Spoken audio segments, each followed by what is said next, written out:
नमस्कार, कैसे हैं आप सब? उम्मीद करते हैं आप सब एकदम बढ़िया होंगे।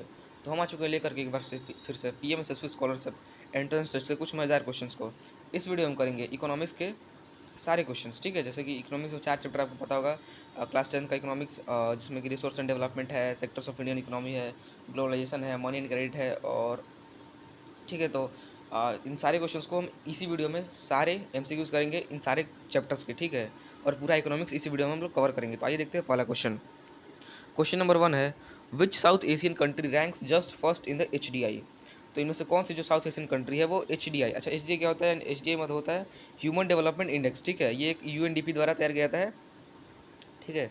तो एचडीआई के मामले में कौन सी जो साउथ एशियन कंट्री है वो मतलब इनमें से फर्स्ट रैंक पे है, तो वो है श्रीलंका, ठीक है?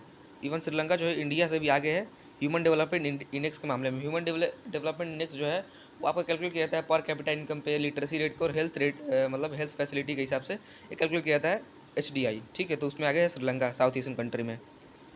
चलिए आगे देखते हैं। नेक्स्ट क्वेश्चन है,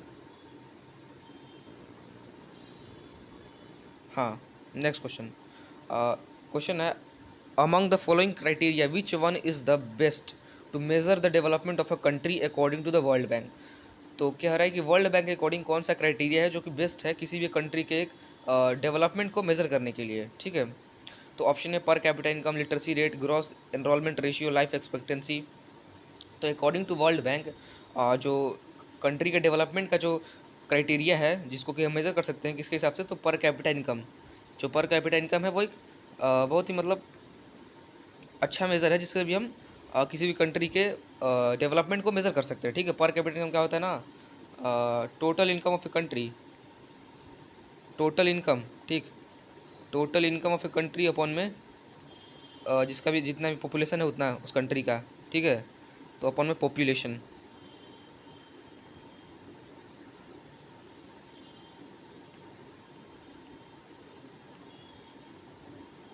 तो पर कैपिटा इनकम का फॉर्मूला होता है total income of a country upon population of a country, ठीक है? तो ये होता है। चलिए आगे बढ़ते हैं, इसका हो जाएगा ऑप्शन नंबर ए। अगला सवाल, ये सारे क्वेश्चन आपके जितने हमने किए वो है आपका रिसोर्स एंड डेवलपमेंट क्वेश्चन, ठीक है? अगला question, which one among the following is a development goal for the landless rural labourers? ठीक है, तो बात कर रहे हैं कि लैंडलेस रूरल लेबरर का, यानी कि एक रूरल लेबरर जिनके पास ज़मीन नहीं है, तो उनके लिए डेवलपमेंट गोल क्या हो सकता है, ठीक है? तो ऑप्शन है to get electricity and water. अच्छा, ऐसे नॉर्मली देखें तो एक इंसान है जिनके पास की ज़मीन नहीं है, ठीक है? और वो एक मतलब रूरल एरिया में रहते हैं और एक उनके पास ज़मीन वही नहीं है खेती करने के लिए। जैसे कि जिसके पास ज़मीन है वो खेती करेगा, लेकिन उनके पास ज़मीन नहीं है तो ये क्या करेंगे, किसी और के ज़मीन पे काम करेंगे, कहीं और पे फैक्ट्री में कहीं पे काम करेंगे, ठीक है? तो इनका फर्स्ट डेवलपमेंट गोल होगा वो वही होगा, ठीक है? चलिए ऑप्शन देखते हैं। टू एजुकेट अरे sorry to get electricity and water. Option B है to educate their children. Option C है मोर डेज ऑफ वर्क, ठीक है, and better wages to shift to the cities. तो देखिए इनका जो पहला डेवलपमेंट गोल होगा वो ये होगा कि वो उनको जो है वो मोर डेज ऑफ वर्क मिले और अच्छे खासे वेजेस मिले, ठीक है? जिससे कि वो अपना जीवन जी सके, ठीक? तो उनका फर्स्ट डेवलपमेंट गोल होगा वो यही होगा कि उनको काम मिले सही से पहले और अच्छे खासे थोड़ा बहुत मतलब वेजेस मिले, ठीक? तो उनका फर्स्ट डेवलपमेंट गोल यही होगा। चलिए आगे बढ़ते हैं। नेक्स्ट क्वेश्चन,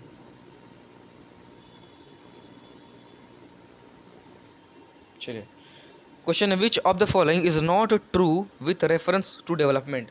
तो डेवलपमेंट के रेफरेंस में कौन सा सत्य नहीं है, ठीक है? पहला है तो डिफरेंस, पहला देखते हैं option, different persons can have different development goal. तो बिल्कुल different person have different development goal, ये सही है, बिल्कुल सही है। ऑप्शन बी है for development people, sorry for development people look at mix of goals. हाँ ठीक है, लोग मिक्स ऑफ गोल्स के लिए देखते हैं।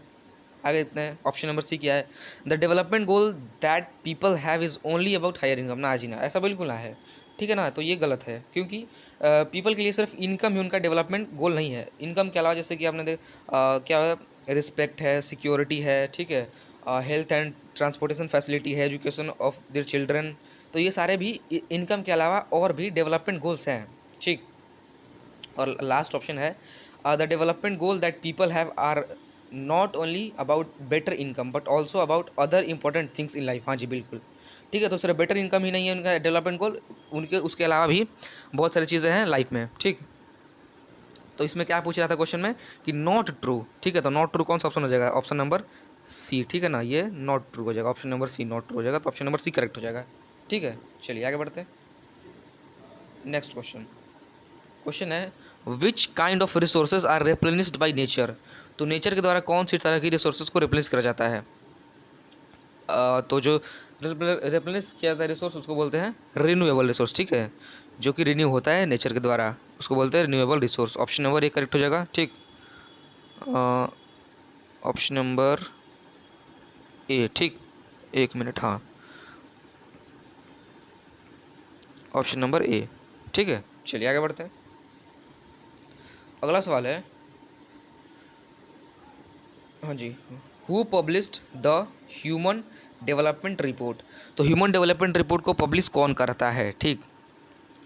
तो ह्यूमन डेवलपमेंट रिपोर्ट यानी कि हमने ऊपर देखा कि जो श्रीलंका का साउथ एशियन कंट्री में श्रीलंका का सबसे ज़्यादा था, उसका जो रिपोर्ट पब्लिश करता है वो हमने देखा यूएनडीपी करता है, ठीक है, यूनाइटेड नेशन डेवलपमेंट प्रोग्राम जो है वो करता है किसका report publish, human development index, ठीक है, ह्यूमन डेवलपमेंट इंडेक्स को पब्लिश कौन करता है, रिप्लेनिश्ड बाय नेचर, ठीक, यूएनडीपी, ठीक, ठीक है। चलिए आगे बढ़ा जाए। अगला सवाल, which one of the following is not an activity. हाँ जी, अब यहाँ से हमारा क्वेश्चन कहाँ का शुरू हो गया है, यहाँ से हमारे क्वेश्चन शुरू हो चुके हैं इसके ये है हमारा क्वेश्चंस चैप्टर नंबर 2 यानी कि नाम है सेक्टर्स ऑफ इंडियन इकोनॉमी के सारे क्वेश्चन है, ठीक है। चलिए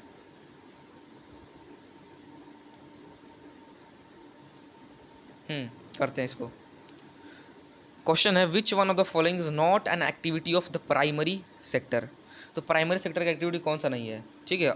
ऑप्शन है फिशिंग, माइनिंग, मैन्युफैक्चरिंग और लंबरिंग, ठीक है। तो आपको पता होगा कि फिशिंग, माइनिंग ये सारे जो हैं और लंबरिंग ये एक प्राइमरी सेक्टर का एक्टिविटी है, ठीक है, क्योंकि यहाँ पे नेचुरल चीज़ों को प्रोड्यूस करा जाता है using natural things. But manufacturing sector है जो है यहाँ पे प्रोसेस्ड गुड्स को बनाया जाता है, ठीक है, और ये एक सेकेंडरी सेक्टर में आ जाएगा, ठीक है, क्योंकि यहाँ पर प्रोसेस आइटम्स बनाया जाता है, ठीक है, और इसका काम कहाँ पे होता है, इंडस्ट्रीज़ में होता है, ठीक। तो ये हो जाएगा आपका secondary sector, not a primary sector, ठीक है। तो इसका हो जाएगा ऑप्शन नंबर सी। आगे बढ़ते हैं, अगला सवाल। नेक्स्ट क्वेश्चन है which one of the following is not an example of the public sector. तो पब्लिक सेक्टर का एग्जाम्पल मीन्स कौन सा नहीं है। ऑप्शन है railways, post office, Reliance industries और ऑप्शन डी इंडियन आर्मी। तो रिलायंस इंडस्ट्री भाई सबको पता है, ये जो है वो पब्लिक सेक्टर नहीं है, this is a private sector, ठीक है ना, प्राइवेट सेक्टर। ये पब्लिक सेक्टर और प्राइवेट सेक्टर को हम किसी भी डिवाइड करते हैं on the basis of ownership, ठीक है, ओनरशिप के बेसिस पे डिवाइड करते हैं। तो रिलायंस इंडस्ट्री जो है वो प्राइवेट ओनरशिप है, ठीक है ना। चलिए आगे बढ़ते हैं। When we produce a good by exploiting natural resources it is an activity of the dash sector, ठीक है ना। तो जैसे कि हम किसी भी गुड्स को प्रोड्यूस करते हैं बाय एक्सप्लॉइटिंग नेचुरल रिसोर्स, तो पहली चीज़ है कि हम नेचर को एक्सप्लॉइट करते हैं, वो किस चीज़ में है, वो प्राइमरी सेक्टर में। जैसे कि हमने एग्रीकल्चर करा, माइनिंग करा, तो वहाँ पे क्या माइनिंग में क्या होता है, एक्चुअली नेचर को हम एक्सप्लॉइट करते हैं, ठीक है ना। तो वो किस चीज़ का एक्टिविटी हो गया, वो प्राइमरी सेक्टर का एक्टिविटी हो गया, ठीक है। अच्छा आप खुद से देखिए, अगर हम जो खेती करते हैं वो खेती में क्या करते हैं, हम बहुत ही ज़्यादा huge amount of chemicals, pesticide use करते हैं जो कि लैंड को ख़राब करता है, और वो एक्चुअली क्या करता है, नेचर को एक्सप्लॉइट करता है ना। हम लोग खेती करने के लिए पेड़ को काटते हैं, वो भी एक नेचर को एक्सप्लॉइट करते हैं। तो ये सारे क्या हो गए, ये सारे हो गए आपके प्राइमरी सेक्टर, ठीक है ना। तो यहाँ पे एक्चुअली नेचुरल थिंग्स को हम यूज़ करके और नेचुरल थिंग्स को प्रोड्यूस करते हैं, ठीक। चलिए अगला question, dash sector covers activities in which natural products are changed into other form through ways of manufacturing. देखिए प्राइमरी सेक्टर में क्या होता है ना कि नेचुरल थिंग्स, मतलब से नेचुरल प्रोडक्ट्स आपके मिलते हैं, ठीक है, नेचर से। और सेकेंडरी सेक्टर में क्या होता है कि हम नेचुरल प्रोडक्ट्स यूज़ करके और प्रोसेस्ड गुड बनाते हैं, ठीक है ना, मैन्युफैक्चरिंग गुड्स बनाते हैं, उसको और यूज़फुल फॉर्म्स में चेंज करते हैं। तो वो कहाँ पे होता है, वो फैक्ट्रीज़ में होता है, वो इंडस्ट्रीज़ में होता है, और वो कौन सा सेक्टर है, वो है सेकेंडरी सेक्टर, ठीक है ना। तो सेकेंडरी सेक्टर हो जाए इसका ऑप्शन नंबर बी करेक्ट, ठीक। वहाँ पे क्या होता है कि नेचुरल प्रोडक्ट्स को चेंज करा जाता है अदर फॉर्म्स में। चलिए आगे बढ़ते हैं, अगला सवाल, these activities by themselves do not produce a good but they are an aid or a support for the production process, ठीक है। जैसे कि आप सबको पता होगा जो सर्विस सेक्टर होता है वो खुद से तो कुछ प्रोड्यूस नहीं करता है, लेकिन हाँ वो ऐसा है कि वो बाकी जो प्राइमरी सेक्टर और सेकेंडरी सेक्टर है वो उसको बहुत ज़्यादा सपोर्ट करता है, जिससे कि वो अपने प्रोडक्शन को इन्हांस कर सके। तो टर्सरी सेक्टर इसको और क्या बोलते हैं हम, इसको बोलते हैं सर्विस सेक्टर, ठीक है। जैसे प्राइमरी सेक्टर हम क्या बोला, एग्रीकल्चर सेक्टर, सेकेंडरी सेक्टर क्या बोला हमने, इंडस्ट्रियल सेक्टर ऐसे साथ करके बोला, ठीक है, और मैन्युफैक्चरिंग सेक्टर, और जो आपका टर्सरी सेक्टर उसको बोलते हैं सर्विस सेक्टर, ठीक है। चलिए आगे बढ़ते हैं। तो इसका हो जाएगा टर्शियरी सेक्टर, ठीक है, जो कि सपोर्ट करता है प्राइमरी और सेकेंडरी सेक्टर को, ठीक है। अगला सवाल, which was the largest producing sector up to 1973। तो 1973 तक तो कौन सा हमारा सेक्टर है वो लार्जेस्ट प्रोड्यूसिंग था, ठीक है।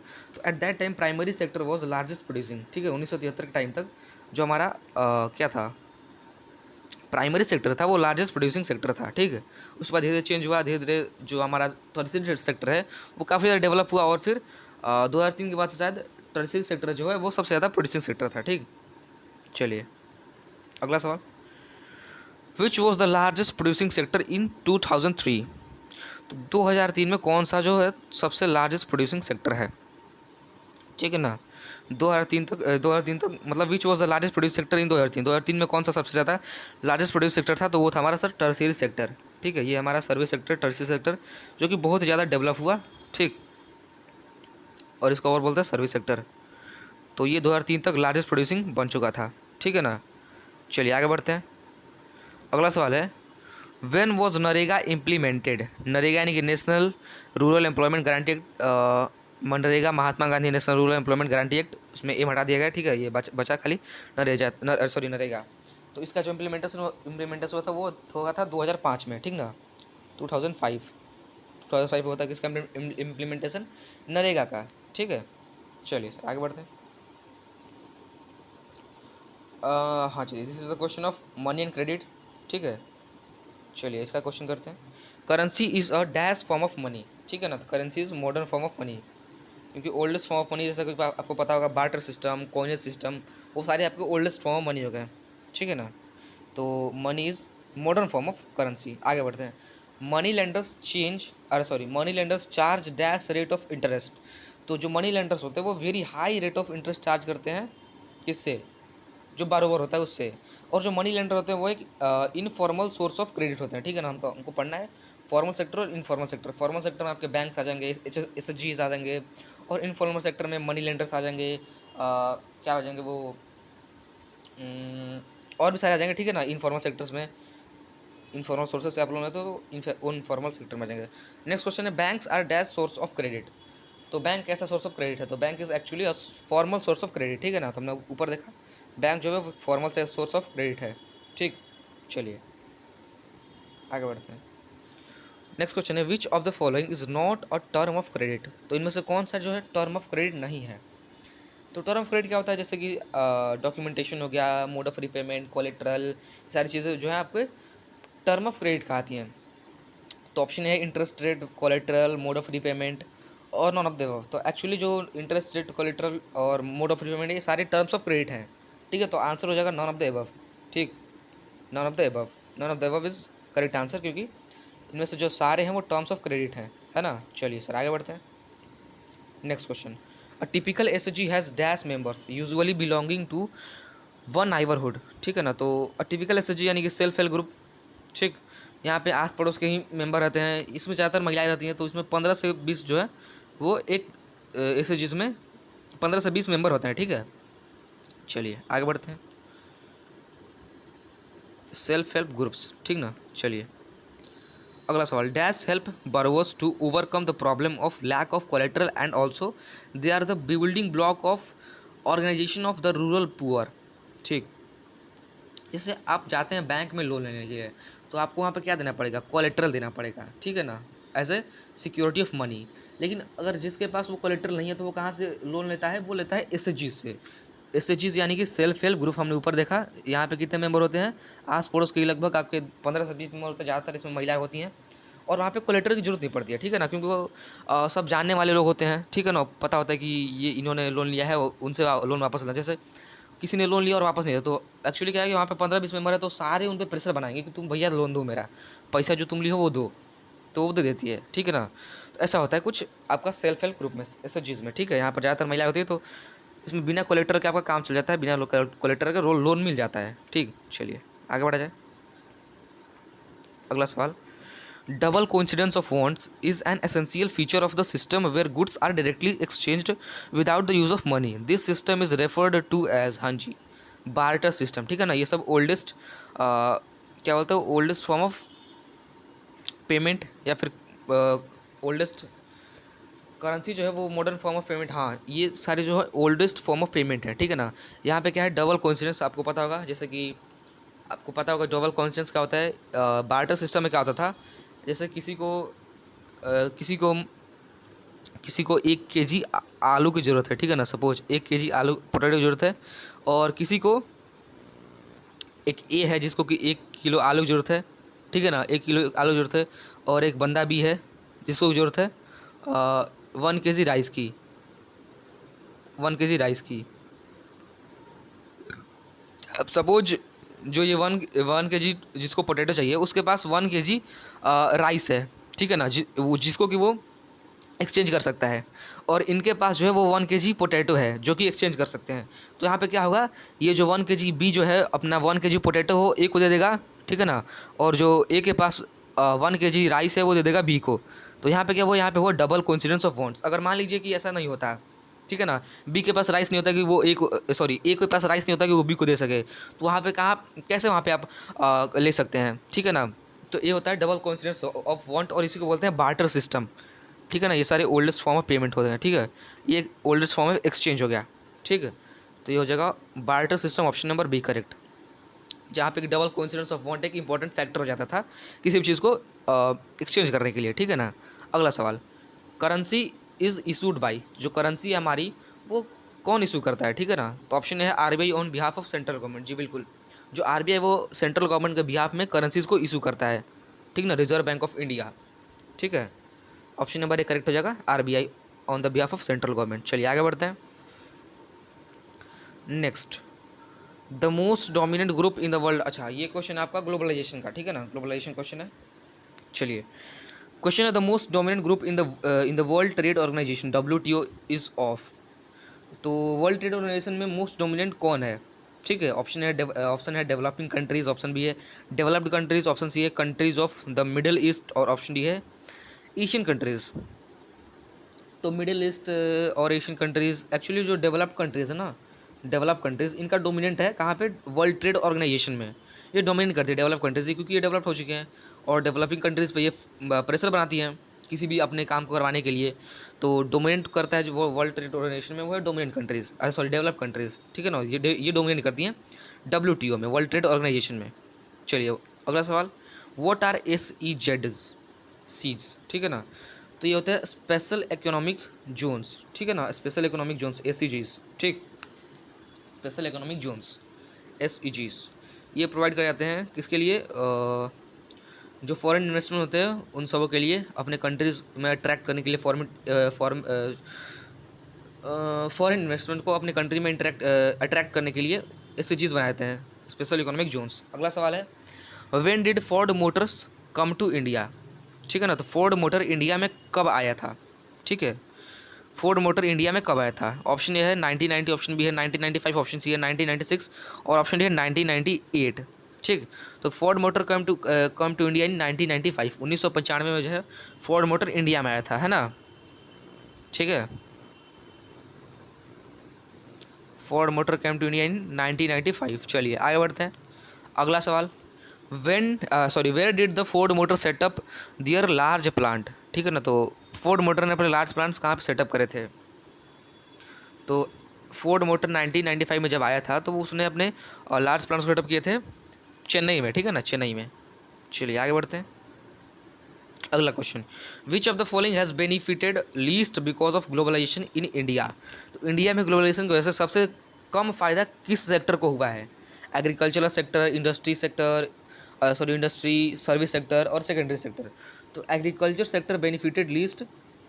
ठीक है, ग्लोबलाइजेशन की वजह से जो एग्रीकल्चर सेक्टर है उसको सबसे कम बेनिफिट हुआ है, इसका कुछ ग्रोथ ही नहीं हुआ है। आपने देखा कि ग्लोबलाइजेशन की वजह से जो सेकेंडरी सेक्टर है उसका काफ़ी ज़्यादा बेनिफिट हुआ है, बहुत ज़्यादा बेनिफिट हुआ है, but agriculture sector still there, जहाँ पे वो था वहीं पे अभी तक। ठीक है, बहुत बहुत कम ही इनमें जो है वो डेवलपमेंट हुआ है। ठीक है, उसका बहुत ही कम बेनिफिट हुआ है किसको, एग्रीकल्चर सेक्टर को। अगला सवाल है which of this is the Indian MNCs, तो इसमें से इंडियन एमएनसीज कौन है, टाटा मोटर्स, इन्फोसिस, रैनबैक्स। अच्छा, एमएनसीज मतलब मल्टीनेशनल कॉर्पोरेट्स जो कि फॉरेन में इन्वेस्टमेंट करती है, ठीक है, तो सारे हैं। टाटा मोटर्स जो आपकी सबको पता होगा भैया, टाटा मोटर्स, इन्फोसिस, रैनबैक्सी, तो ये सारे हैं आपके इंडियन एमएनसीज, तो ऑल ऑफ दिस हो जाएंगे इसके आंसर, ठीक है, ऑप्शन नंबर डी। आगे बढ़ते हैं, अगला सवाल है a company that owns or control production in more than one nation known as, हाँ जी बिल्कुल, मल्टीनेशनल कॉर्पोरेट्स, ठीक है ना, मल्टीनेशनल कॉर्पोरेशन एमएनसीज ने देखा जिसके कि एक से ज़्यादा जो कि फॉरेन इन्वेस्टमेंट करती है और वो कंट्रोल करती है प्रोडक्शन एक से ज़्यादा कंट्री में, तो उनको बोलते हैं एमएनसीज, मल्टीनेशनल कॉर्पोरेट्स, ठीक है। जैसे कि टाटा मोटर्स हो गया, फोर्ड मोटर्स हो गया, ठीक है, इन्फोसिस, रैनबैक्स, ये सारे आपके हो गए multinational, sorry MNCs, multinational corporations. चलिए अगला सवाल है the money that is spend to buy assets such as land, building, machine and other equipment is known as, ठीक है, तो जो मनी इन्वेस्ट मतलब जो मनी स्पेंड कराता है किस चीज़ पे, बाई करने के लिए एसेट, जैसे कि land, building, machine and other equipment, जैसे कि आपको एक फैक्ट्री खोलनी है, ठीक है, तो आप क्या करेंगे, आप एक ज़मीन खरीदेंगे, उस पर मशीन से लगाएंगे, सेटअप करेंगे फैक्ट्री, ठीक है, बहुत सारे आप अलग अलग मतलब इन्वेस्टमेंट करेंगे, ठीक है, मशीन्स करेंगे, खरीदेंगे, बिल्डिंग बनाएंगे, ठीक है, लैंड लैंड तो लेंगे ही, तो ये सारे आपके क्या हो जाएंगे, ये सारे आपके हो जाएंगे इन्वेस्टमेंट, ठीक है ना, ये सारे आपके हो जाएंगे इन्वेस्टमेंट। तो क्या हो जाएगा, capital investment, sorry capital saving, capital investment, तो ये सारे आपके हो जाएंगे इन्वेस्टमेंट, ठीक है ना, इन्वेस्टमेंट हो जाएंगे।